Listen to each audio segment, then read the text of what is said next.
Hi friends, நம்ம subscriber Kalyani உலகம் அப்படிங்கிற ஒரு ஐடியிலேருந்து ஒரு டவுட் ஒன்று கேட்டிருக்காங்க. ஸோ அது என்ன டவுட்டு, அது எப்படி சால்வ் பண்ணுறது, என்ன ஏதுங்கிறத இந்த வீடியோவில் தெளிவாக பார்க்கலாம். கண்டிப்பாக இந்த வீடியோவில் நான் சொல்லக்கூடிய கருத்து, அந்த தகவல் வந்து நிறைய பேர்த்துக்கு யூஸ்ஃபுல்லாக இருக்கும். ஸோ வீடியோவை ஸ்கிப் பண்ணாமல் ஃபுல்லாக பாருங்கள்.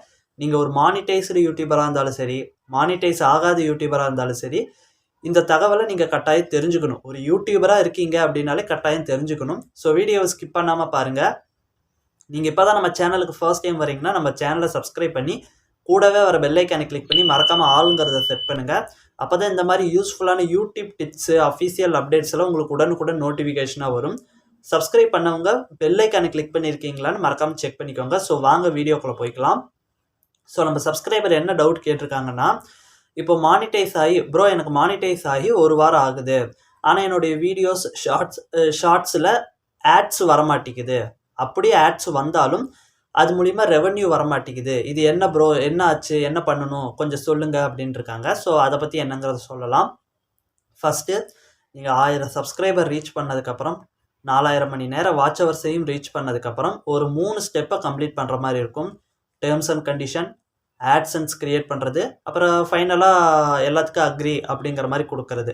இதை கொடுத்ததுக்கப்புறம் நீங்கள் வந்து ஆட்சன்ஸில் போய் ஐடி வெரிஃபிகேஷன் பண்ணணும். அதாவது உங்களுடைய ஒரு ப்ரூஃப், ஓட்டர் ஐடியோ பேன் கார்டோ கொடுத்து வெரிஃபை பண்ணுற மாதிரி இருக்கும். அதுக்கப்புறம் அட்ரஸ் வெரிஃபிகேஷன் பண்ணி பின் ஜென்ரேட் பண்ணி பின் வெரிஃபிகேஷன் பண்ணணும். அதை வந்து இப்போ கொஞ்சம் அட்வான்ஸ் ஆக்கி நீங்கள் ஒரு ஆப் மூலிமா இன்ஸ்டண்ட்டாக பின் ஜென்ரேட் பண்ணுற மாதிரி ஒரு அப்டேட் கொண்டு வந்துட்டாங்க. பின் வெரிஃபிகேஷன் பண்ணணும். அதுக்கப்புறமேட்டு யூஎஸ் டேக்ஸ் சப்மிட் பண்ணணும். இந்த யூஎஸ் டேக்ஸ்னால் என்னங்கிறத நான் இன்னொரு வீடியோவில் தெளிவாக சொல்கிறேன். இப்போ சிம்பிளாக என்னன்னு சொன்னால், யூஎஸ் டேக்ஸை நீங்கள் சப்மிட் பண்ணலைன்னா நீங்கள் ஒரு $100 சம்பாதிக்கிறீங்கன்னா அதில் $25 பிடிச்சிக்குவாங்க. சப்போஸ் நீங்கள் யூஎஸ் டேக்ஸ் சப்மிட் பண்ணிட்டீங்க அப்படின்னா அந்த $25 பிடிக்க மாட்டாங்க. உங்களுக்கு அந்த $100 நீங்கள் சம்பாதிச்ச $100 ஃபுல்லாக உங்களுக்கு கொடுத்துருவாங்க. ஸோ அதனால் யூஎஸ் டேக்ஸை சப்மிட் பண்ணணும். அதில் ஒன்றும் பெருசாக கேட்க மாட்டாங்க. நீங்கள் என்ன கண்ட்ரி, என்ன சேனல், இந்த மாதிரியான சிம்பிளான விஷயங்கள் தான் கேட்பாங்க. அதை கொடுத்து நம்ம கம்ப்ளீட் பண்ணிக்கணும். இதெல்லாம் கம்ப்ளீட் பண்ணதுக்கப்புறம் பேங்க் டீட்டெயில்ஸ் கொடுக்கணும். உங்களுடைய பேங்க் டீட்டெயில்னால் உங்கள் பேங்க் பாஸ்புக் நம்பரு, அந்த ஐஎஃப்எஸ்சி கோடு, இது மட்டும் இல்லை, ஷிஃப்ட் கோடுன்ட்டு ஒன்று இருக்கும். அந்த ஷிஃப்ட் கோடுங்கிறத உங்கள் பேங்க்லேயோ அல்லது ஆன்லைன் வழியாக உங்கள் பேங்க் என்ன பிரான்ச்சோ அதை போட்டு நீங்கள் அந்த ஷிஃப்ட் கோடை எடுத்து அதில் என்ட்ரு பண்ணணும்.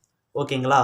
இந்த ப்ராசஸ் எல்லாம் முடிஞ்சதுக்கப்புறம் தான், இதெல்லாம் நீங்கள் ஃபுல்லாக பண்ணால் தான் நீங்கள் ஃபுல் மானிட்டைசேஷன் ப்ராசஸே கம்ப்ளீட் பண்ணிட்டீங்கன்னு அர்த்தம். இதுக்கப்புறம் எனக்கு உடனே நல்ல ரெவன்யூ வருமா ப்ரோ அப்படின்னு கேட்டால் உடனே வராது. நீங்கள் இப்போ தான் மானிட்டைஸ் கம்ப்ளீட் பண்ணியிருக்கீங்க. சொல்லப்போனால் நீங்கள் ஒரு ஃபஸ்ட் இயர் ஸ்டூடெண்ட் மாதிரி. ஸோ உங்களுக்கு வந்து எடுத்தோடனே உங்கள் வீடியோக்களில் பெருசாக ஆட்ஸ் கொடுக்க மாட்டாங்க. அப்படியும் கொடுத்தாலும் ரொம்ப கம்மியான விலை உள்ள ஆட்ஸு, ரொம்ப லோக்கல் ஆட்ஸ் அப்படிம்பாங்கள்ல, அந்த மாதிரி சின்ன சின்ன ஆட்ஸ் தான் உங்களுக்கு வரும். அப்படி வரதுனால உங்களுக்கு பெருசாக அதில் ரெவன்யூ வராது. ஸோ இது எப்போ மாறும்னு பார்த்தீங்கன்னா, நீங்கள் மானிட்டைஸ் ஆகி ஒரு மாதம் 2 மாதம் வரைக்குமே இந்த மாதிரி ஆட்ஸ் தான் வரும். அப்புறம் கிராஜுவலாக கொஞ்சம் கொஞ்சமாக ஆட்ஸ் கொடுப்பாங்க. நீங்கள் வீடியோஸ்லாம் போடுறத பொறுத்து, உங்களுக்கு வியூஸ் வரதை பொறுத்து கொஞ்சம் கொஞ்சமாக ஆட்ஸ் வர ஆரம்பிக்கும். அப்படி வரப்போ கொஞ்சம் ரெவன்யூ இன்க்ரீஸ் ஆகும். ஒரு 6 மாதம், ஒரு 6-7 மாதம் நீங்கள் தாண்டுறீங்க அப்படின்னா அப்போ தான் உங்களுக்கு வந்து இந்த premier ads, premium ads, bumper ads, இந்த மாதிரி சொல்லக்கூடிய ஆட்ஸ் எல்லாம் வரும். இந்த மாதிரி ஆட்ஸ் எல்லாம் என்னென்னு பார்த்தீங்கன்னா, இந்த ஹை குவாலிட்டியான விளம்பரங்கள், மொபைல் பற்றின விளம்பரம், ஏதாவது கேஜெட்ஸை பற்றி விளம்பரம், டெக்னாலஜி, இந்த எலக்ட்ரானிக் பொருள் சம்மந்தப்பட்ட எந்த ஆட்ஸ் வந்தாலும் அதுக்கு நல்ல ரெவன்யூ வரும். ஸோ அந்த மாதிரியான ஆட்ஸ் எல்லாம் உங்களுக்கு வரணுன்னா குறைஞ்சது ஒரு 4-5 மாதம் கழிச்சு, மானிட்டைஸ் ஆகி ஒரு 6 மாதம் கழிச்சு தான் இந்த மாதிரி ஆட்ஸே வரும். அது வரைக்கும் சின்ன சின்ன இந்த ஆட்ஸ்லாம் தான் வரும். எப்போ ஹை குவாலிட்டி ஆட்ஸ் வருதோ அப்போ தான் உங்களுக்கு ரெவன்யூங்கிறது அதிகமாகும். ஸோ மானிட்டைஸ் ஆகி ஒரு 6 மாதம் கழிச்சு தான் ரெவன்யூவே அதிகமாக வரும்.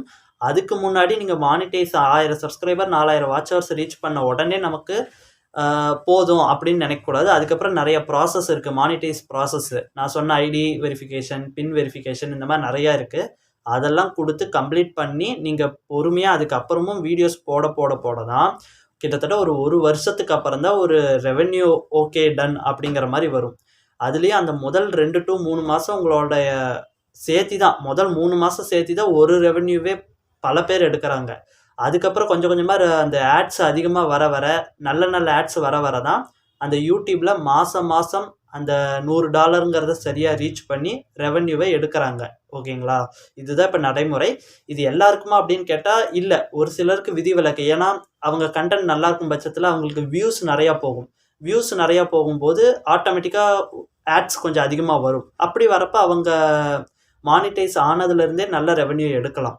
ஆனால் பொதுவாக ஜென்ரலாக டிஃபால்ட்டாக நான் ஃபஸ்ட்டு சொன்னது தான், மானிட்டைஸ் ஆனிங்கன்னா ஒரு 2 மாதத்துக்கு சேர்த்து ஒரு ரெவென்யூ, அப்புறம் 1.5 மாதம் சேர்த்து ஒரு ரெவென்யூ எடுப்பீங்க, ஒரு ரெவென்யூ கிராஸ் பண்ணிடுவீங்க, அப்புறம் ஒரு மாதம் ஒவ்வொரு மாதமாக அப்படியே மாதம் ரெவென்யூ எடுக்கிற அளவுக்கு வளருவீங்க. இதுதான் ஓகேங்களா? ஸோ இதுதான் ஓவரால் அவங்க கேட்ட அந்த ஒரு விஷயத்துக்கான எக்ஸ்பிளைன். ஸோ இந்த மாதிரியான டவுட் வந்து உங்களுக்கும் வரலாம். ஸோ ஃப்யூச்சரில் மானிட்டைஸ் ஆகிறப்போ நீங்கள் இந்த விஷயத்தை தெரிஞ்சுக்கும் பட்சத்தில் மானிட்டைஸ் ஆனப்போ நீங்கள் பயப்பட தேவையில்லை. ஓகே இதுதான் காரணம் அப்படின்னு தெரிஞ்சு நீங்கள் ஈஸியாக அதை கடந்து வரலாம். ஸோ அதுக்கோசரம் தான் எல்லாரும் இந்த வீடியோ ஸ்கிப் பண்ணாமல் பாருங்கள் அப்படின்னு சொன்னேன். ஓகே, இந்த வீடியோ பிடிச்சிருக்குன்னு நம்புகிறேன். பிடிச்சிருக்கும் பட்சத்தில் வீடியோக்கு ஒரு லைக் போடுங்க. இந்த மாதிரி யூடியூப் ரிலேட்டடாக உங்களுக்கு எதாவது டவுட் இருந்ததுன்னா மறக்காமல் கமெண்ட் பண்ணுங்கள். ஸோ அதை எல்லாருக்குமே அடுத்தடுத்த வீடியோவாக நான் சேனலில் அப்லோட் பண்ணுறேன். ஸோ அடுத்த ஒரு நல்ல வீடியோவில் சந்திக்கலாம்.